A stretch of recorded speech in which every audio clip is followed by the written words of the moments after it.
Olá, hoje a gente vai mergulhar num artigo acadêmico que traz uma ideia, olha, bem surpreendente para entender um problema muito atual no Brasil, a extrema concentração de terras. A tese central é provocadora e faz a gente olhar para o passado para decifrar o presente. Para a gente começar, vamos a um dado que já define o tamanho do problema. É o seguinte: quase metade de toda a área rural do Brasil está nas mãos de menos de 1% das propriedades. Pois é uma disparidade assim impressionante, né? De um lado existem milhões de pequenas propriedades, todas espremidas numa fração do território, e do outro, latifúndios gigantescos controlados por um grupo minúsculo. E é aí que vem a grande pergunta que o artigo tenta responder. Como é que a gente chegou nesse ponto? Como essa estrutura toda se formou? E, talvez mais importante ainda, como é que ela se sustenta até hoje? Bom, então vamos lá. A chave para entender esse quebra-cabeça, de acordo com o estudo, não está só na nossa história recente.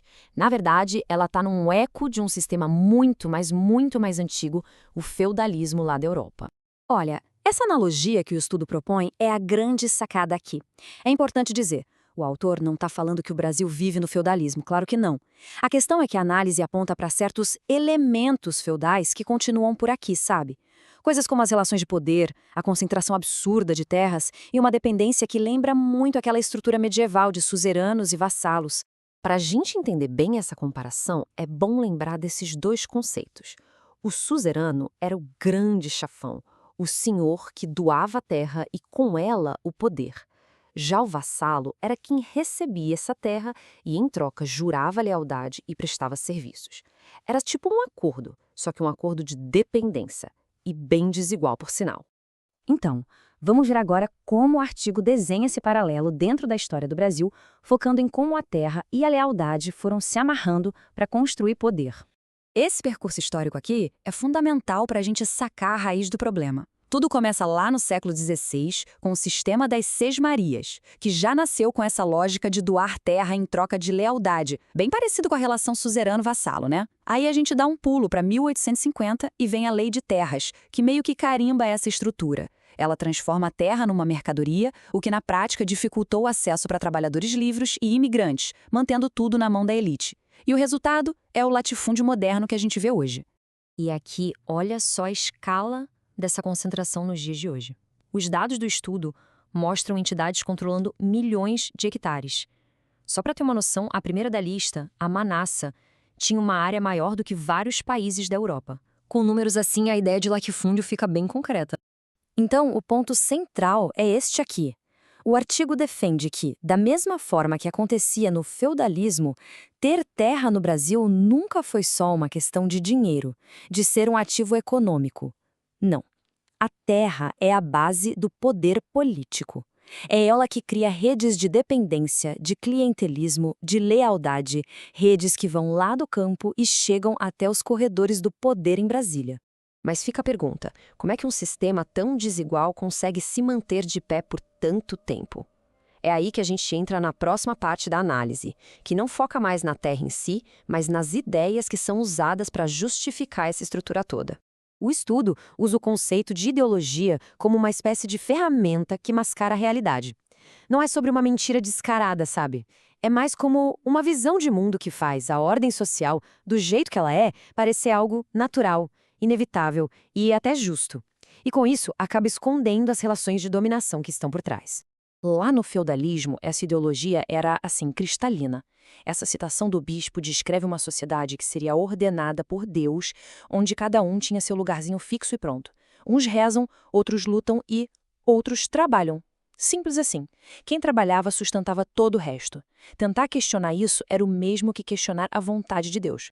Agora, trazendo essa ideia para uma análise mais moderna, o artigo cita a filósofa Marilena Chauí. A função da ideologia seria justamente essa: fazer com que a divisão real entre quem explora e quem é explorado simplesmente suma do discurso. E no lugar dela entram ideias como mérito, destino ou ordem natural das coisas. E essa ideologia funciona através de um processo que a análise chama de alienação. Basicamente, é quando as pessoas começam a ver a própria situação de exploração não como um problema da sociedade, da estrutura, mas como algo individual, uma questão pessoal. E aí, a desigualdade acaba sendo vista como algo normal. Tá, mas na prática, como isso acontece? O estudo aponta para discursos que a gente ouve por aí até hoje, né? Aquela ideia de que a riqueza é uma bênção de Deus, ou que a recompensa pelo mérito, e a pobreza é o destino, ou é falta de esforço pessoal.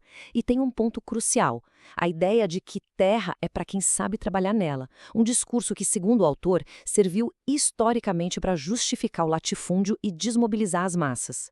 Bom, a gente está chegando no final da análise, e aí fica a pergunta: por que é tão importante fazer essa ponte entre o Brasil de hoje e a Europa feudal? O que a gente ganha com essa perspectiva? A resposta, de acordo com o estudo, é que olhar para esses ecos feudais não é só um exercício acadêmico, uma curiosidade histórica. Pelo contrário, é uma ferramenta muito poderosa para a gente entender as estruturas mais profundas que continuam moldando a sociedade brasileira até hoje. Então, para a gente resumir os pontos principais, essa comparação ajuda a enxergar que a desigualdade de terras no Brasil não é um problema de ontem. Ela tem raízes lá no período colonial, com uma lógica bem feudal. Também mostra como o poder não se sustenta só na lei, mas também em ideias e em uma cultura que faz a desigualdade parecer normal. E, por fim, explica por que certas relações de dependência continuam existindo, travando a mobilidade social e qualquer mudança mais profunda.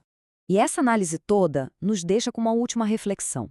Se um eco do feudalismo pode ajudar a gente a entender o Brasil de hoje, que outras histórias escondidas, outras estruturas do passado, muitas vezes invisíveis, continuam definindo as regras do jogo na nossa sociedade? Fica claro que a história, no fim das contas, nunca está tão distante quanto a gente pensa. Obrigado pela companhia